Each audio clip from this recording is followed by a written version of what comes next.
കുടുംബവുമായി മകന് ബന്ധമില്ലെന്ന് സതീഷിന്റെ മാതാവ് ഉഷ 24-നോട്. മകൻ വിളിക്കാറില്ലെന്നും മാതാവ് പറഞ്ഞു. അതേസമയം അതുല്യയുടെ മരണത്തിന് പിന്നാലെ നാട്ടുകാരെ വിളിച്ച് താൻ നിരപരാധിയെന്ന് സതീഷ് ന്യായീകരിച്ചു.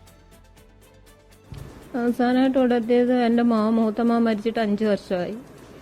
അപ്പോൾ അന്നും വന്നില്ല.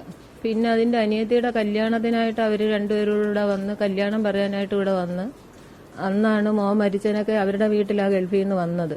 വന്നിട്ട് ഒരാഴ്ച കഴിഞ്ഞിട്ടാണ് ഇവിടെ മരിച്ചതിനെങ്കിലും ഇവിടെ വന്നിട്ടില്ലായിരുന്നു.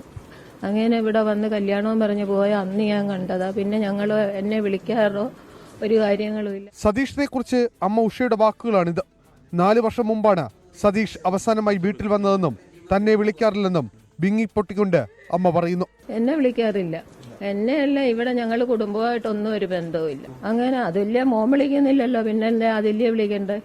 അതുല്യയും മകനും തമ്മിലുള്ള പ്രശ്നങ്ങൾ അറിയില്ലെന്നും ഉഷ 24-നോട് പറഞ്ഞു. മരണത്തിന് ശേഷം സതീഷ് നാട്ടുകാരെ പലരെയും വിളിച്ച് താൻ നിരപരാധിയാണെന്ന് പറഞ്ഞു. കൊലപാതക സാധ്യത തള്ളിക്കളയാൻ കഴിയില്ലെന്ന് അയൽക്കാരൻ ആന്റണി.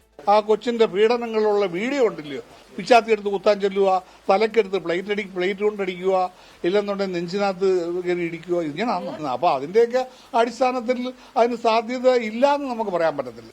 ബന്ധുക്കളുമായും നാട്ടുകാരുമായും സതീഷിന് ബന്ധമില്ലെന്നും ഇവർ പറയുന്നു. 24 കൊല്ലം.